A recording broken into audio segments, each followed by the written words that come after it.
to contain this disease, and this has brought us valuable time, but it's now a global pandemic, and the number of cases will rise sharply. Indeed, the true number of cases is higher, perhaps much higher, than the number of cases we have so far confirmed with tests. And I've got to be clear, we've all got to be clear, this is the worst public health crisis for a generation. Some people compare it to seasonal flu. Alas, that is not right. Owing to the lack of immunity, this disease is more dangerous, and it's going to spread further. And I must level with you, level with the British public. More families, many more families, are going to lose loved ones before their time. And the Chief Scientific Advisor will set out the best information we have on that in a moment. But as we've said over the last few weeks, we have a clear plan that we are now working through.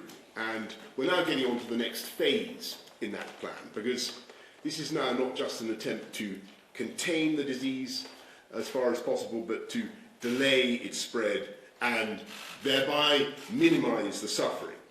If we delay the peak even by a few weeks, then our NHS will be in a stronger state as the weather improves and fewer people suffer from normal respiratory diseases, more beds are available, and you'll have more time for medical research. We can also act to stretch the peak of the disease over a longer period so that our society is better able to cope. The Chief Medical Officer will set out our lines of defence.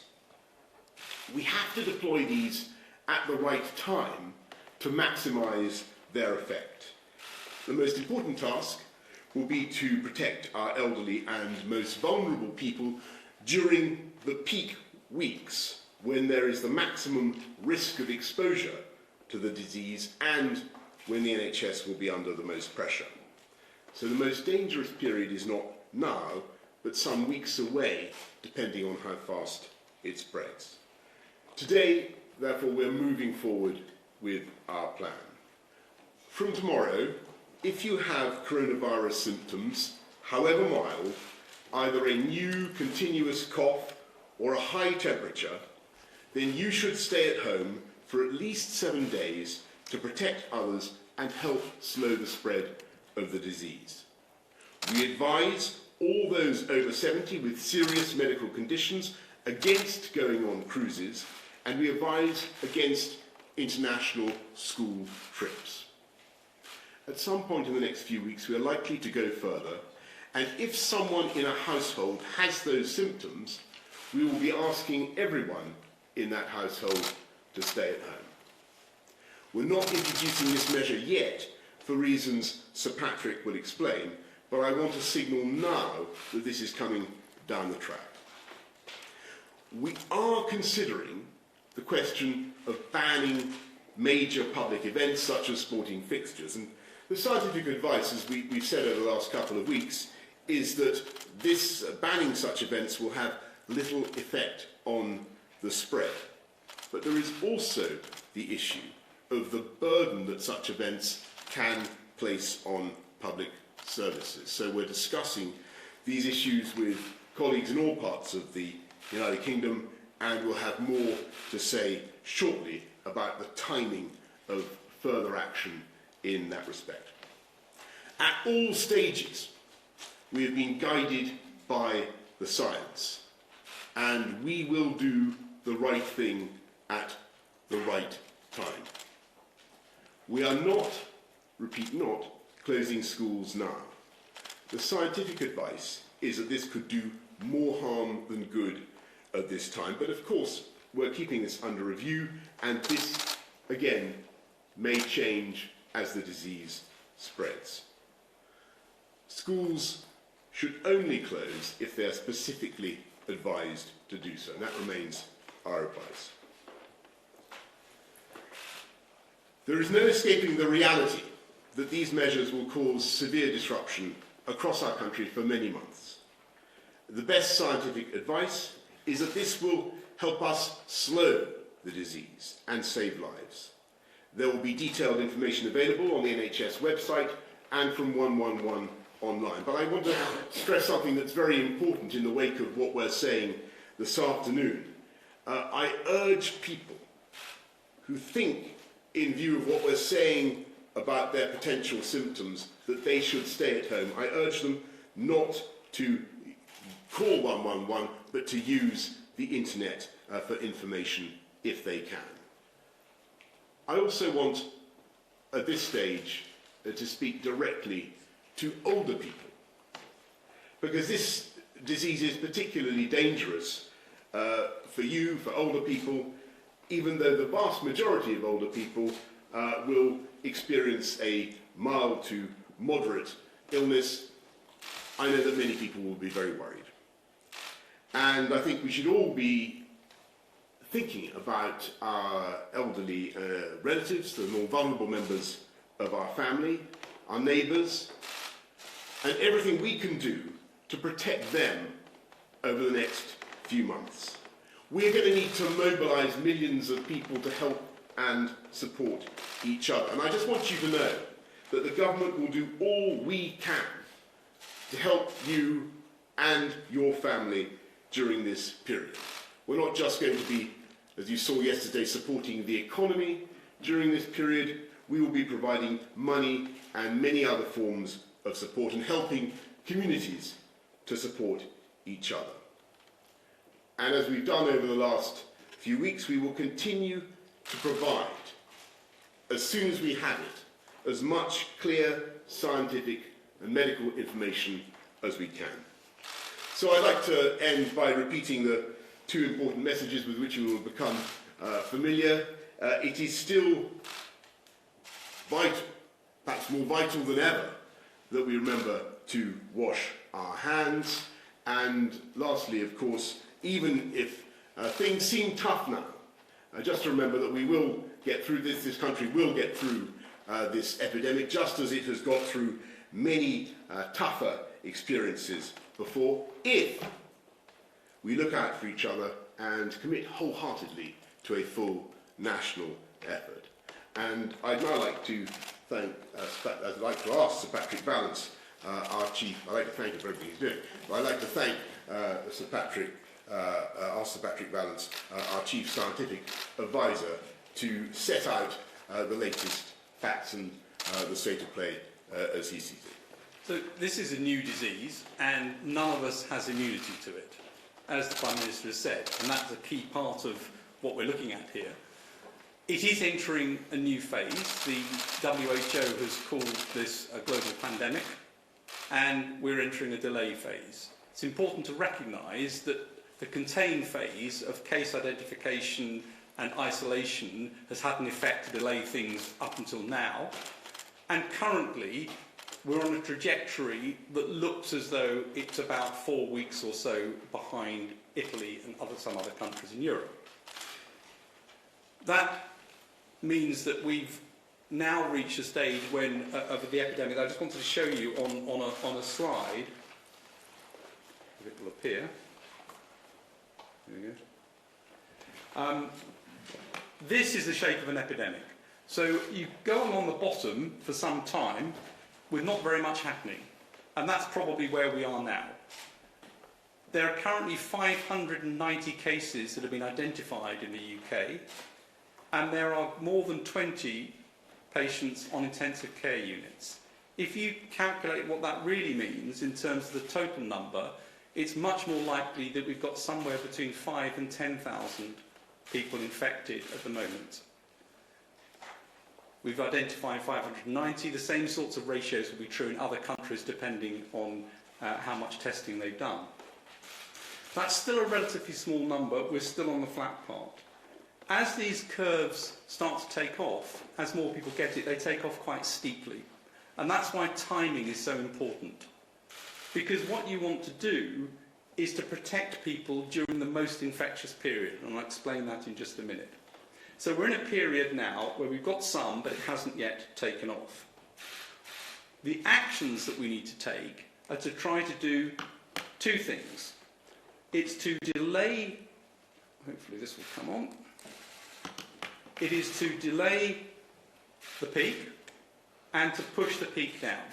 So we're trying to reduce the number of cases at any one time. That's very important for NHS in order to make the NHS able to cope with this. And it's also important because it pushes it out into summer months where the NHS is less busy, but also where there may be less transmission of virus. Respiratory infections in general tend to be a bit less common. So that's one aim, is to change the shape of this. And it's important to recognise it's not to stop everybody getting it. You can't do that. It's not possible to stop everybody getting it. And it's also actually not desirable because you want some immunity in the population. We need to have immunity to protect ourselves from this in the future. The second big aim that we need to look for is how in that we protect the vulnerable and the elderly, who are at most where they have some sort of immune response to it which causes the damage. And the elderly and the sick are much more likely to get that. So during the period of peak transmission, we need to protect them at that phase. And if you look at the curves, it becomes obvious if you do that at the moment, you're not protecting anybody really, because the number of cases are too small. If you do it at the right time, then you're protecting them over the peak, and you're not asking them to be in isolation for too long. Similarly, with the idea of households going into complete isolation, that comes a bit later, when you've got some more cases coming up. At the moment, if you asked households to completely isolate if one person was ill, most people would not have coronavirus. You may have to do the whole thing all over again. And what happens then is the effect of that wanes, because people get fed up with doing this and you end up with not being able to do it time and time again. So the timing is critical, and that's true across all of the interventions we've looked at. That's why this is a package of things that need to happen at the right time and in the right phrasing. In terms of mass gatherings and schools, it's true that there's some effect in closing schools, but that effect is minimal, and actually you'd have to do it for 13 to 16 weeks or longer, and you don't need to be a very advanced mathematician to work out that the chances of keeping children not speaking to each other or playing with each other over 13 to 16 weeks is 0. And therefore you have to be very careful to make sure you take the right measures that will stop this, rather than things which might end up with children, for example, going to stay with grandparents at a time when they might be most vulnerable. So the idea is to do things at the right time, not to end up with measures stopping during the peak and exposing more people to illness. And I'll hand over to Chief Medical Officer to explain in more detail the measures that are being proposed. So I'll just amplify just a few of the points that have just been made. First of all, we are clearly now stopping the contain phase of this operation that we've always said from the beginning. There were 4 stages to this: contain, delay, research and mitigate, and the contain finishes from today. Fantastic work has been done by my colleagues in the NHS and in public health across all 4 nations, and as a result of that, finding the early cases they were reported, isolating them with the consent of the people involved, for which we are very grateful, and following the chains of transmission, that has helped to slow down the seeding of this virus and has pushed it out in time. So the delay has already begun as a result of the work of our colleagues and the public spiritedness of people who came forward for testing. But now we move on to the next phase, and I think that's made very clear by the fact that the World Health Organization yesterday declared this as a global pandemic, and today the 4 UK CMOs agree that we should raise the risks to the UK, all 4 nations, too high. Now, in terms of what can people do to make sure that we have the smallest impact from this epidemic that is possible, and we need to do the right things at the right time. And just to add one point to the reasons that Sir Patrick has just given, if people go too early, they become very fatigued.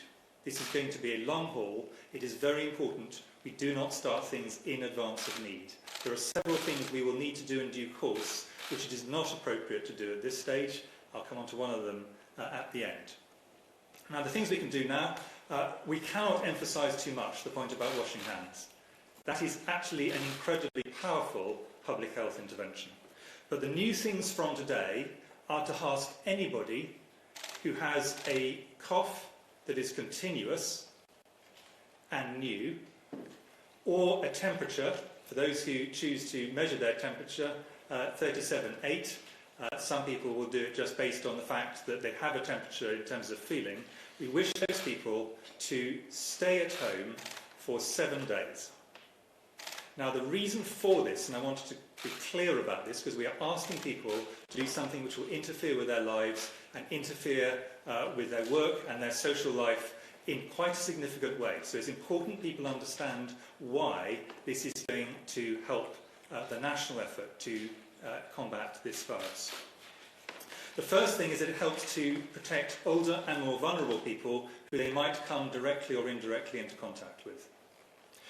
The second thing is, as Patrick has pointed out, this helps to reduce the peak of the epidemic so that it is a lower peak, making it easier for the NHS and health services in all 4 nations to cope as this goes through. The third thing is that it can lead to increased delay, pushing it further into the area where the NHS is under less pressure and giving us more time to get our countermeasures as optimal as possible. I finally just wanted to make a point about why it's 7 days. The virus seems to have its maximum transmission around the time of the first symptoms and for 2 or 3 days afterwards, and then rapidly declines, so that by 7 days, the great majority of people are not infectious, and it is fine for them to go back into society. Now, you may ask, why are we asking people with minor symptoms to do this? And the answer is the evidence would appear to be that some people with really quite mild symptoms can spread this virus to a lot of people. So people with minor symptoms should stay at home for 7 days.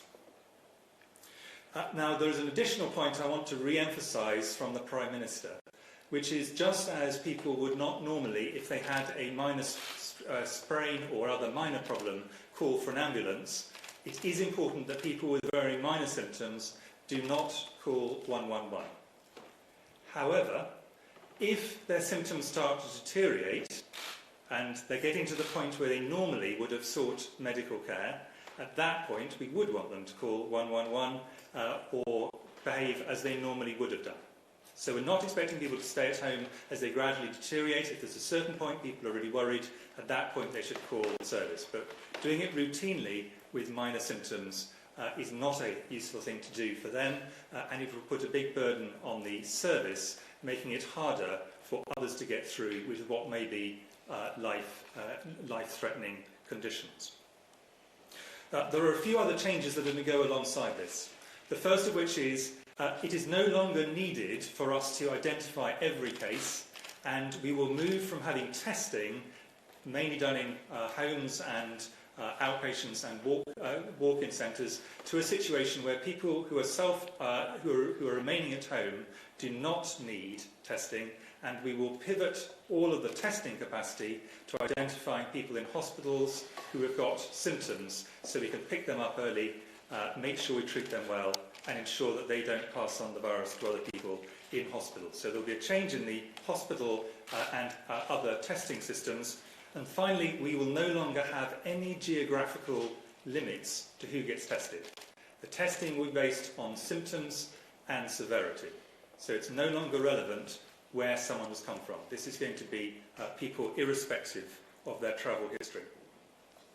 I wanted just to make 2 points in addition to that. The first one is the next stage along, we are going to want to do a package of things which are about putting social distancing around the people who are vulnerable, who are older people and those with severe health conditions. But we do not think it is appropriate to make a national recommendation for that at the moment, because this is too early in the course of the epidemic that Sir Patrick passed on.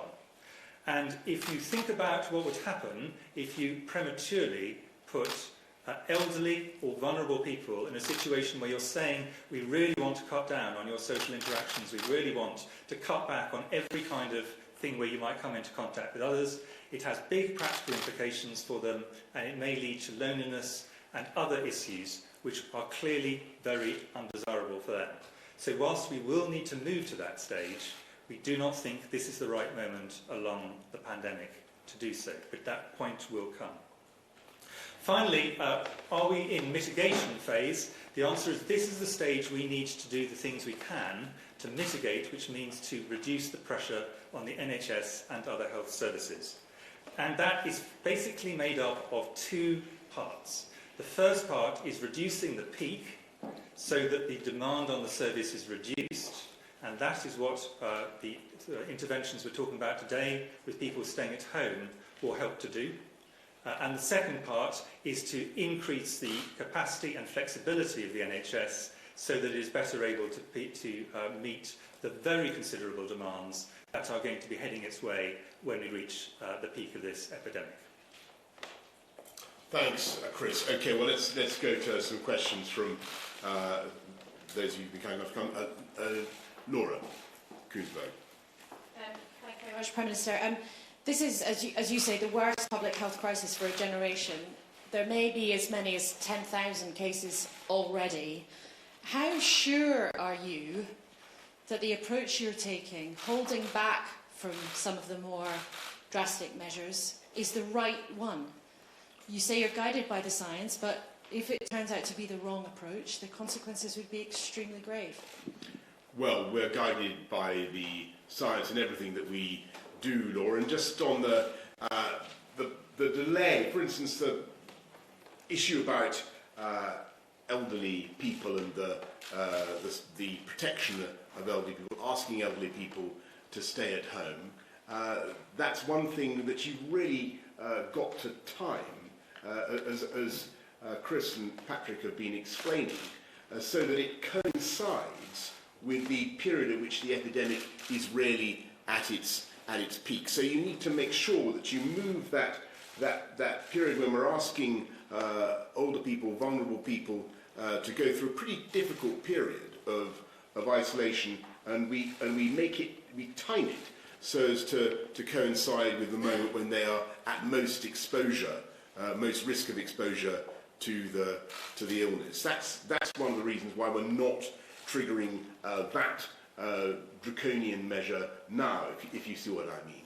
And on the issue, for instance, of mass gatherings, sporting events, and so on, it is very important that we're guided by the science. There is very little epidemiological or medical reason at the moment to ban such events, as I think Nicola Sturgeon, First Minister of Scotland, has also made clear.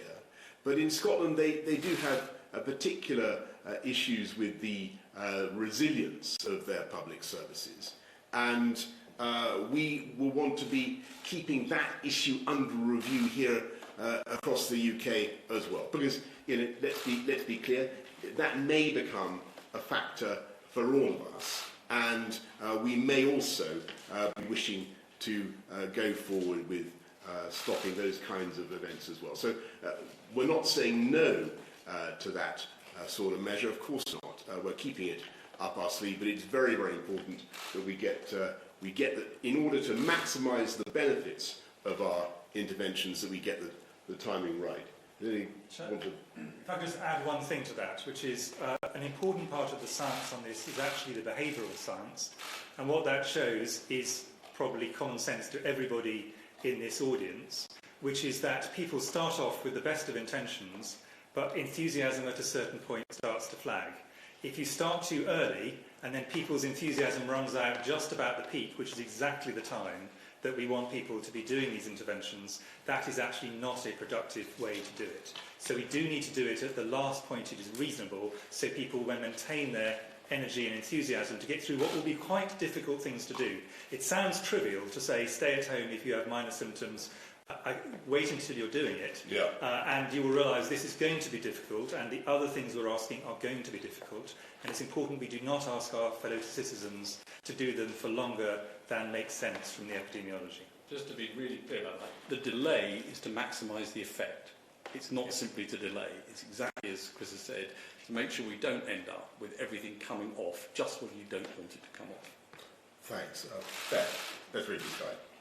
Thank you. Prime Minister, The US has stopped flights from Europe. Italy has closed down completely. Ireland today has closed its school.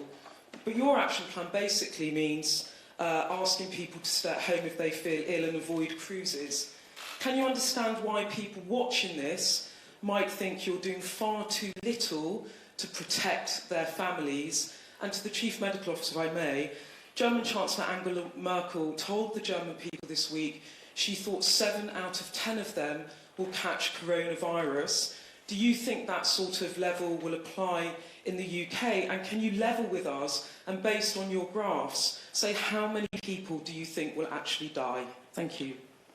Well, Beth, first of all, I mean, we have to look at the efficacy of the measures that we're bringing forward. And this, I mean, as I've said throughout, we're looking at the science. And the measures that I've discussed today with you, staying at home if you think you have the symptoms, your whole household staying at home, looking after the elderly, making sure the elderly and vulnerable stay at home. These are the 3 most powerful defensive lines. And I'll ask Patrick to say a bit about the percentages that these measures will be able, I think, according to our scientific advice, to reduce the peak. We think it's very important to maintain public trust and confidence in what we're doing throughout this challenging time, always to be guided by the best possible scientific advice. Patrick. So the predicts that you get about a 20 to 25% reduction in peak with getting people to stay at home for 7 days if they've got mild symptoms. You'd get something like a 25% reduction if you went to the whole household isolation, and those are additive, so you'd expect to get up towards 50 plus. And then looking after the elderly in terms of preventing them from getting infected, that's not so much about stopping or reducing the transmission in society, that's about them not getting it. That has a bigger effect on death, where you'd expect about 20 to 30% reduction in death rate. So those are the 3 most important measures to take. It doesn't mean other things don't have additional effects as well, but those are the ones which have the biggest effect, and therefore they need to come in first. You can bring in other things later. And it's important, I think, not to go to things that have relatively small effects but sound very sensible, because that puts people off doing the things that really matter. And it's also important, as we keep stressing, to do this in a way that's sustainable, because we're not talking about measures that you're going to do for a week or 2. These are measures which we have to have in place over the whole course of the epidemic. So I'll add an additional point on the schooling, which I think is something which obviously families really care about, and then I'll answer directly your question on the numbers. On schooling, the additional points, in addition to the modelling, so one reason to close schools is it's going to have a big impact on the epidemics. Patrick has already covered that. A second reason is if children are particularly affected by a virus or some other infection. Fortunately, and this is one silver lining, if you wish, in this particular infection, it looks as if children are affected much less than adults based on the early data we have at the moment. Our view is not that they don't get infected, we think they probably do, but they seem to have a much milder disease in general. So the second possible reason to close schools does not there. And of course, closing schools has big knock-on effects across all of society. So it has to be justified by very strong reasons, either for protection of children or for the impact on the epidemic. In the absence of those, the evidence for doing this is quite weak. In terms of being level, as you put it, with numbers, I have been absolutely level on every number in which I have confidence. Actually, our top number for our reasonable worst-case scenario is higher than the Chancellor's. In fact, our top planning assumption would be up to 80% of the population being infected. But that is an entirely speculative number. Now, we do know something about the mortality rate. I've discussed that before. I'm very happy to go through that. But the overall mortality rate is, in our view, Patrick and I completely agree on this, 1% or less overall, although higher in older and vulnerable groups and lower in other groups. The bit we actually do not know, and I'm really not in favour of putting what I consider are basically speculative numbers, which are kind of made up just for convenience, into the public domain is what percentage of people are actually infected. If you multiply by the one by the other, then you'll get a number. But we do not know. And if you look around the world, nowhere so far is coming anywhere near the 80%, which is our top reasonable worst case scenario. As soon as we get a clear indication as to what we think is a reasonably stable number on that, I'm very happy to then do what is a pretty straightforward mathematical calculation and say this is where we think we will land. But what I'm trying to avoid, and Patrick is as well, is trying to be really clear about what we know, really clear about where we've got numbers that we think are reasonable estimates or reasonable worst case estimates, and not put into the public domain numbers which in my view are really basically speculative. And to monitor this day by day to see where we are. But Patrick, could I perhaps ask you to just on a couple of the points that Beth raised, I know will be of concern to lots of you, the specific questions about stopping plane flights and stopping sporting events. I think people will want to know why those did not commend themselves to the Scientific Advisory Group for Emergencies and what our thinking is there. So quite early on we looked at the question of stopping flights, and the assessment was if we stop flights directly from China at the beginning, unless you got something like a 95% effect, in other words you could stop all of the routes from China to the UK by 95%, the effect on the delay to the epidemic was minimal, it was a day or two. And more realistically, we could get at best probably 50% reduction, so that this really wasn't going to make a big difference. And I think the evidence has borne that out, actually, that you can't, in the way the world works, you cannot stop that unless everybody decides to do it all at once, and it's certainly too late now to be trying to do that. Sorry, I forgot what the second one was. The sporting event. Just one other thing on the planes, actually. The other thing is, of course, the screening measures on airports, as we know. I mean, it sort of sounded sensible, but we know that, for example, the first case in the US went through the screening measure, and that was the first person wasn't detected and then popped up. So these things sound great, but don't always work. The sporting events, of course, there is a risk, and I'll explain this as I did last time, that as one individual you have who's infected, you are releasing virus from your body as you cough or sneeze or put fluids onto surfaces. But on average, one person infects 2 or 3 others. You therefore have a very low probability of infecting a large number of people in a stadium, or a rather higher probability of infecting people very close to you. And that means that most of the transmission tends to take place actually with friends and colleagues and things in close environments, not in the big environments. So it is true, of course, that any cancellation of things you can have some effect. If you get a displacement activity where you end up with everyone congregating somewhere else, you may actually have perversely an increased risk, particularly in an indoors environment. So it doesn't mean you shouldn't at some point make the decision for the resilience point that's been discussed, but this is not a major way to tackle this epidemic. The major ways to tackle it are to try and reduce and delay the transmission across households and across people who've become infected, and that's why that's the concentration of the first actions, and they're not trivial actions. These are quite difficult things for people to actually comply with and to do. Thanks very much. Pippa Crerar. Pippa Crerar from the Mirror. A couple of questions for me. First one is about statutory sick pay. And Prime Minister, you made announcements, or Chancellor made announcements at the budget yesterday, which cover a lot of people, but there's still some gig workers and other low-paid workers that aren't going to be covered by it and will therefore have to embark on the benefit system, enter the benefit system. Can you keep the door open to looking again at whether some of those workers might be covered by SSP rather than forcing them onto universal credit, which is quite a difficult system to get their heads around? And secondly, can I quickly ask you whether you have any concerns yourself? You're coming into a lot of contact with a lot of people in small environments rather than mass gatherings, whether you yourself have any concerns or worries, like a lot of people do, about getting coronavirus, and whether, as Prime Minister, you've got measures in place with your, I think it's your first Secretary of State or previous Dominic Raab, to step in should you be incapacitated for any length of time. Thank you. Okay, well, first of all, on the issue, you're quite right, Pippa. It's very important that we do everything we can to protect people who are not necessarily eligible for SSP, statutory sick pay. You saw what we did by advancing statutory sick pay.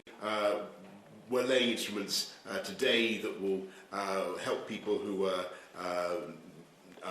unemployed or not in work, who are self-employed, on benefits. And the crucial thing is that we will do everything that is necessary to make sure that when we ask people to do something tough, as Chris has just been saying, something difficult, like staying at home and protecting other people, that you're not disadvantaged. No one is penalised for doing the right thing. And on the second thing, well, I'm washing my hands. That's the crucial thing. And Mesa Hall, Express. Mesa. Thank you, Prime Minister. Mesa Hall from the Daily Express. Lots of people, Prime Minister, will be keen to do their bit and help out, whether it's helping out overstretched NHS or public services or helping protect the vulnerable. Are you planning any form of register or anything in advance so that people with the right skills can do the right job for the country in its hour of need? Indeed, Mesa, we are, and I know that Matt Hancock has set up a system so that people, for instance, wanting to come back into the NHS, people who have skills that could be of value to the country now, will have a way of doing that and of contributing. We certainly encourage people to think of doing that in the weeks ahead. Jason Groves, Daily Mail. Thank you, Prime Minister. Just to follow up Mesa's point, you asked for people to mobilise to support each other through this crisis. I wonder what sorts of things you had in mind. And Sir Patrick, can I just pick you up on a point you made? You said we were roughly 4 weeks behind Italy. Should people be looking at what's going on in Italy and thinking, Christ, that's what we're going to be facing in a month? Thanks, Jason. Well, look, on what people should be doing, I think that's a very, very important question, because in asking people to stay at home and look after themselves, clearly that's putting a burden and a necessity upon others, potentially to help them, to bring them food and support. So perhaps I'll ask Patrick and Chris to elaborate on this point, but we will certainly be hoping that people will think of their neighbours, think if they are aware that people are staying at home to protect the community from the spread of the virus, let's think what we can do to help them. Don't forget that, I think the correct advice is not to go within 2 metres, but it should be possible to help people. Patrick, I think that's right, and I think all the behavioural science says that the biggest effect during times like this is not outbreaks of panic, it's actually outbreaks of altruism, of people wanting to help each other, and whether that's sort of delivering things to neighbours, whether it's making sure that people have got their medicines, and that, I think, is the effect that we'd expect, particularly in the UK. In answer to the questions about Italy, on the curve, we're maybe 4 weeks or so behind in terms of the scale of the outbreak. And we're behind where Germany and France are as well in terms of the scale of the outbreak. And you'd expect it to follow a similar trajectory in terms of the numbers, not in terms of the response. And that's why the measures we're putting into place come into place today, to see whether we can deflect that and get that into a different trajectory. But that's the unmitigated curve would follow exactly that curve in terms of numbers. But of course that's different from saying in terms of the actions that have been taken. Thanks very much. Laura, thank you. You've made it very clear that the sort of loud and clear message to the elderly is, at the moment, don't stay home, because pensioners they won't be able to stick it for sort of weeks and months on end. It's something you can only ask of people for a finite period. Is it possible to talk a bit about what the working assumptions are for when that period kicks in, and how long old people might be expected to try to stay home as much as possible? And how old is old? I would put that straight to scientific advice and maybe to Chris. Yes. So we think that the peak may be something like 10 to 14 weeks away. It could be a bit longer. And you would want to try to make sure that the elderly are protected during the peak area. About 95% of people would be predicted to get the infection over a 9-week or 10-week period either side of the peak. and about 50% would be infected about 3 or 4 weeks either side of the peak on the current evidence of how the epidemic looks. It may change as we put the measures in place. So that means that even to cover the peak, you're talking about trying to make sure that those sorts of measures are in place for 13, 14 weeks or so. Thank you. Shall I just add one more thing on that, which is obviously what we're giving is national recommendations. Individual people may have discussions with their own GP or specialist if they're under specialist care that said that this is something which is appropriate for them, even now. But what we will be doing is giving very clear and hopefully relatively detailed guidance for people when we get to the point we think across the country as a whole this seems a sensible thing to do. Thank you. Last question, Elizabeth Piper. Hello, Prime Minister. Liz Piper from Reuters. I was just wondering if I could pose this question to all of you, really. I mean, how confident are we of the data, the international data, and how can we really know whether we understand the behaviour of this illness when we not necessarily have a chance to verify that data?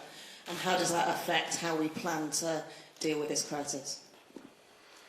Well, I'm going to...